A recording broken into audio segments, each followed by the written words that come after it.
The Secret Garden by Frances Hodgson Burnett. Chapter 21. Ben Weatherstaff. One of the strange things about living in the world is that it is only now and then one is quite sure one is going to live forever and ever and ever. One knows it sometimes when one gets up at the tender solemn dawn time and goes out and stands alone and throws one's head far back and looks up and watches the pale sky slowly changing and flushing and marvellous unknown things happening, until the east almost makes one cry out and one's heart stands still at the strange unchanging majesty of the rising of the sun, which has been happening every morning for thousands and thousands and thousands of years. One knows it then for a moment or so, and one knows it sometimes when one stands by oneself in a wood at sunset, and the mysterious deep gold stillness slanting through and under the branches seems to be saying slowly, again and again, something one cannot quite hear, however much one tries. Then sometimes the immense quiet of the dark blue at night, with millions of stars waiting and watching, makes one sure, and sometimes a sound of far-off music makes it true, and sometimes a look in someone's eyes. And it was like that with Colin, when he first saw and heard and felt the springtime inside the 4 high walls of a hidden garden. That afternoon the whole world seemed to devote itself to being perfect and radiantly beautiful, and kind to one boy. Perhaps out of pure heavenly goodness the spring came and crowded everything it possibly could into that one place. More than once Dickon paused in what he was doing and stood still with a sort of growing wonder in his eyes, shaking his head softly. "Eh, it is gradely," he said. "I'm 12 going on 13, and there's a lot o' afternoons in 13 years, but seems to me like I never seed one as gradely as this 'ere." "Aye, it is a gradely one," said Mary, and she sighed for mere joy. "I'll warrant it's the gradelest one as ever was in this world."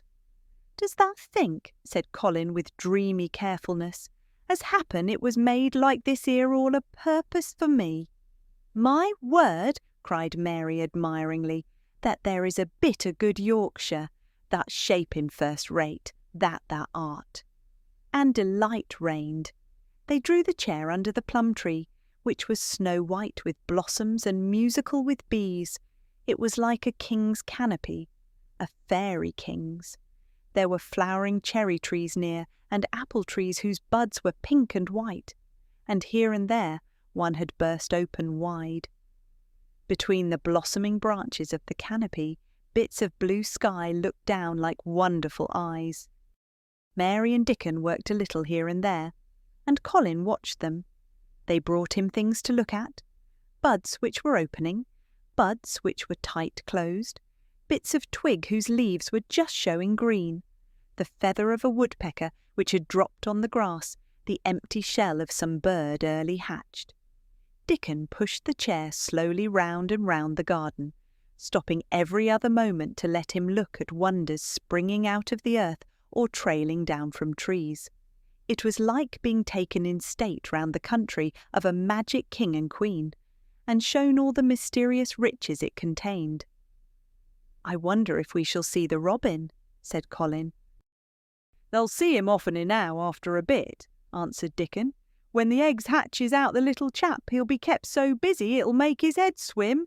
They'll see him flying backward and forward, carrying worms nigh as big as himself, and that much noise going on in the nest when he gets there, as fair flusters him so as he scarce knows which big mouth to drop the first piece in, and gaping beaks and squawks on every side, mother says, as when she sees the work a robin has to keep them gaping beaks filled, she feels like she was a lady with nothing to do. She says she's seen the little chaps when it seemed like the sweat must be dropping off 'em, though folk can't see it."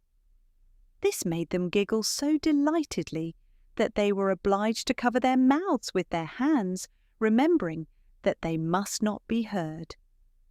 Colin had been instructed as to the law of whispers and low voices several days before.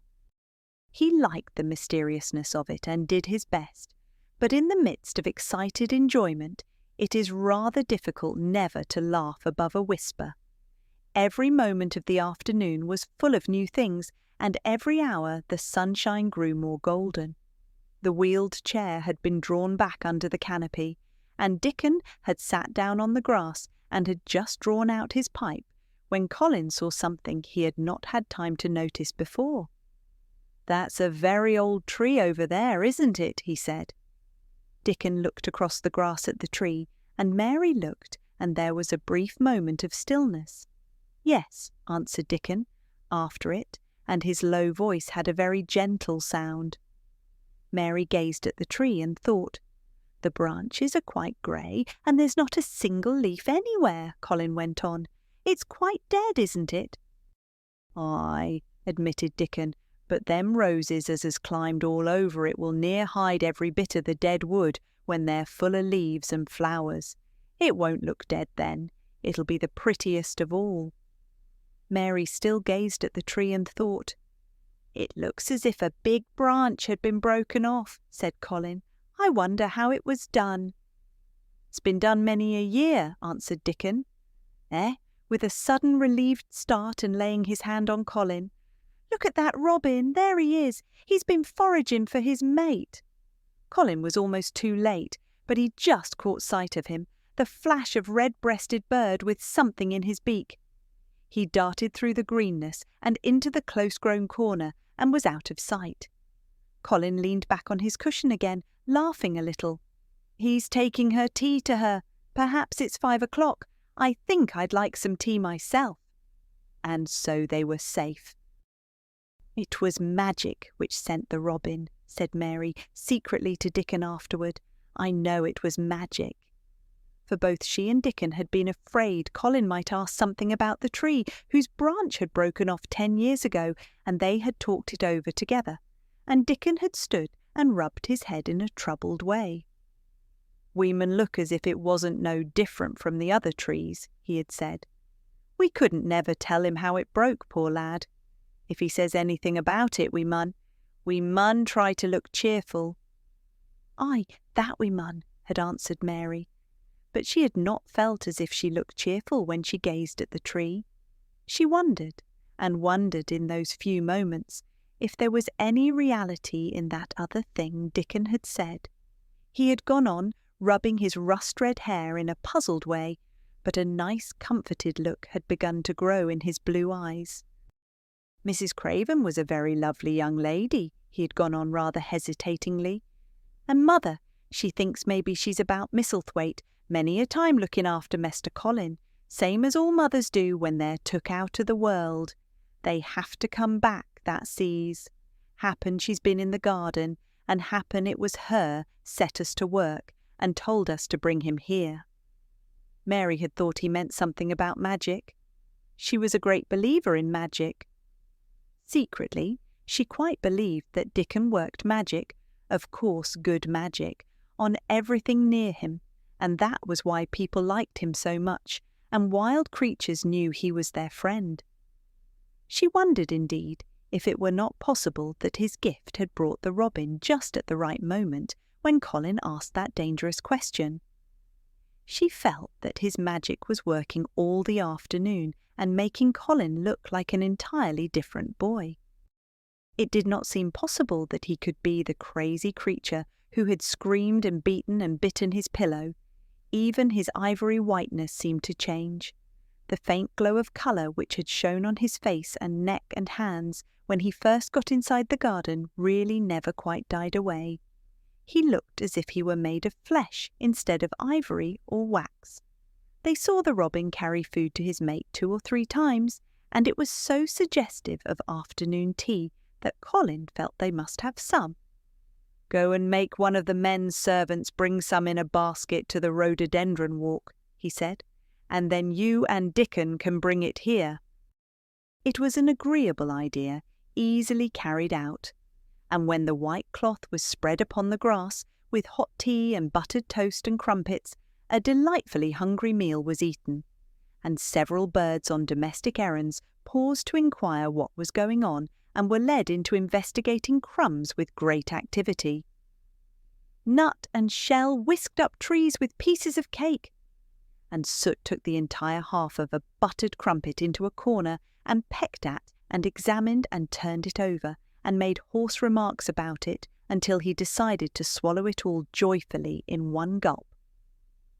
The afternoon was dragging towards its mellow hour. The sun was deepening the gold of its lances, the bees were going home, and the birds were flying past less often. Dickon and Mary were sitting on the grass, the tea basket was repacked ready to be taken back to the house, and Colin was lying against his cushions with his heavy locks pushed back from his forehead and his face looking quite a natural colour. "I don't want this afternoon to go," he said, "but I shall come back tomorrow, and the day after, and the day after, and the day after." "You'll get plenty of fresh air, won't you?" said Mary. "I'm going to get nothing else," he answered. "I've seen the spring now, and I'm going to see the summer. I'm going to see everything grow here. I'm going to grow here myself." "That thou will," said Dickon. "Us'll have thee walking about here and digging same as other folk afore long." Colin flushed tremendously. "Walk," he said. "Dig, shall I?" Dickon's glance at him was delicately cautious. Neither he nor Mary had ever asked if anything was the matter with his legs. "For sure that will," he said stoutly. There's got legs of thine own, same as other folks." Mary was rather frightened until she heard Colin's answer. "Nothing really ails them," he said, "but they are so thin and weak, they shake so that I'm afraid to try to stand on them." Both Mary and Dickon drew a relieved breath. "When thou stops being afraid thou'lt stand on 'em," Dickon said with renewed cheer. "And thou'lt stop being afraid in a bit." "I shall," said Colin, and he lay still as if he were wondering about things. They were really very quiet for a little while. The sun was dropping lower. It was that hour when everything stills itself, and they really had had a busy and exciting afternoon.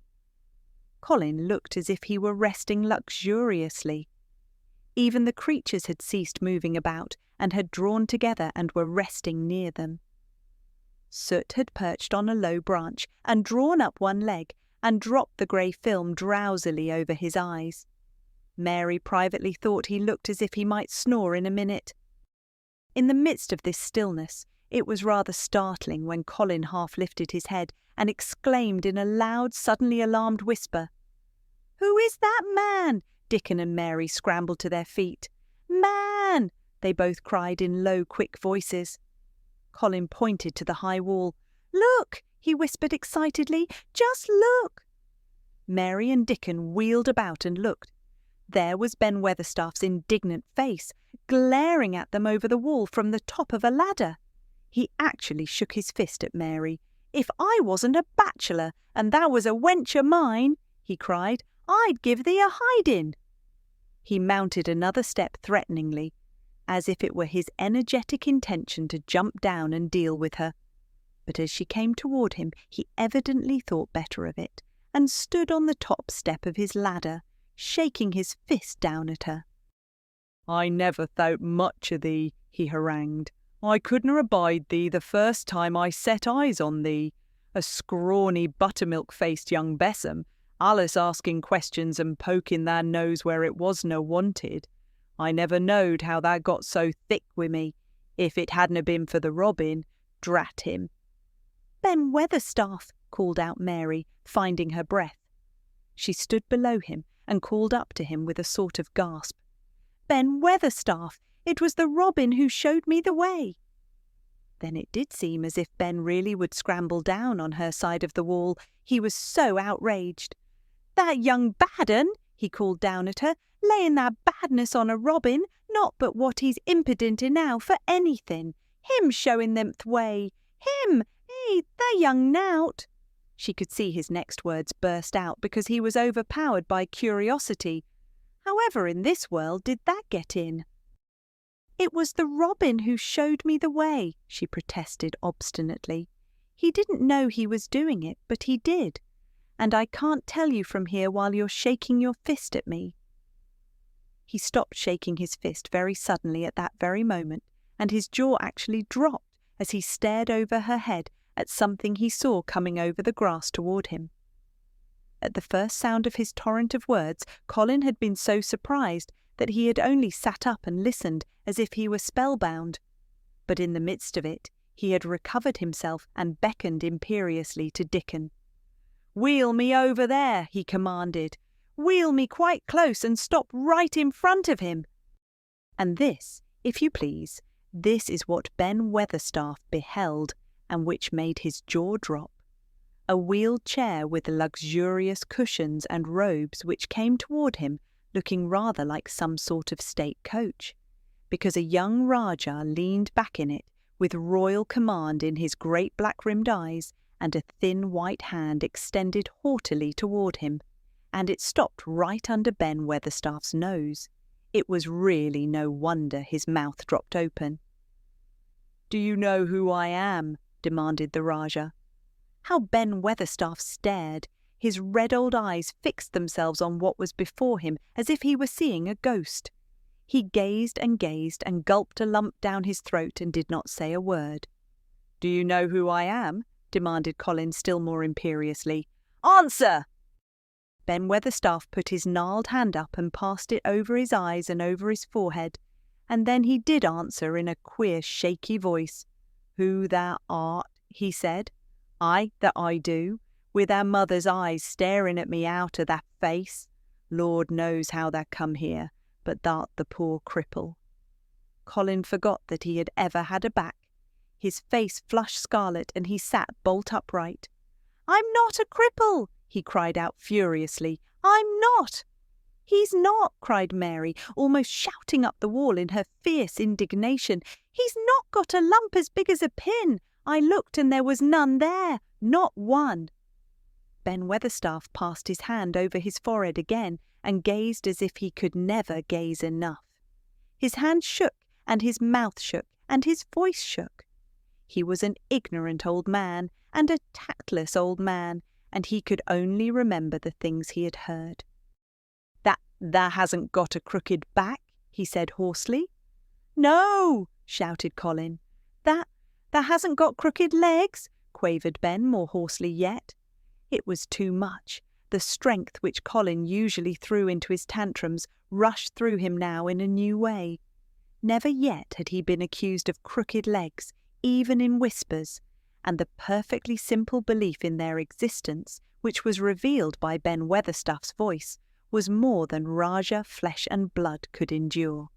His anger and insulted pride made him forget everything but this one moment, and filled him with a power he had never known before, an almost unnatural strength. "Come here!" he shouted to Dickon, and he actually began to tear the coverings off his lower limbs and disentangle himself. Come here, this minute!" Dickon was by his side in a second. Mary caught her breath in a short gasp, and felt herself turn pale. "He can do it! He can do it! He can do it! He can!" She gabbled over to herself, under her breath as fast as ever she could. There was a brief, fierce scramble. The rugs were tossed on the ground. Dickon held Colin's arm. The thin legs were out. The thin feet were on the grass. Colin was standing upright, as straight as an arrow and looking strangely tall, his head thrown back and his strange eyes flashing lightning. "Look at me," he flung up at Ben Weatherstaff. "Just look at me. You, just look at me." "He's as straight as I am," cried Dickon. "He's as straight as any lad in Yorkshire." What Ben Weatherstaff did, Mary thought queer beyond measure. He choked and gulped, and suddenly tears ran down his weather-wrinkled cheeks as he struck his old hands together. "Hey," he burst forth, "the lies folk tells. Thou'rt as thin as a lath and as white as a wraith, but there's not a knob on thee. Thou'lt make a mun yet. God bless thee." Dickon held Colin's arm strongly, but the boy had not begun to falter. He stood straighter and straighter, and looked Ben Weatherstaff in the face. "I'm your master," he said, "when my father is away, and you are to obey me. This is my garden. don't dare to say a word about it. You get down from that ladder and go out to the long walk, and Miss Mary will meet you and bring you here. I want to talk to you. We did not want you, but now you will have to be in the secret. Be quick." Ben Weatherstaff's crabbed old face was still wet with that one queer rush of tears. It seemed as if he could not take his eyes from thin, straight Colin standing on his feet with his head thrown back. "Hey, lad," he almost whispered. "Hey, my lad." And then, remembering himself, he suddenly touched his hat gardener fashion and said, "Yes, sir! Yes, sir!" and obediently disappeared as he descended the ladder. And so ends the 21st chapter of Mary Lennox's story. Chapter 22, When the Sun Went Down, is just around the corner. If you enjoyed this story, please like this video and subscribe so you don't miss the next chapter.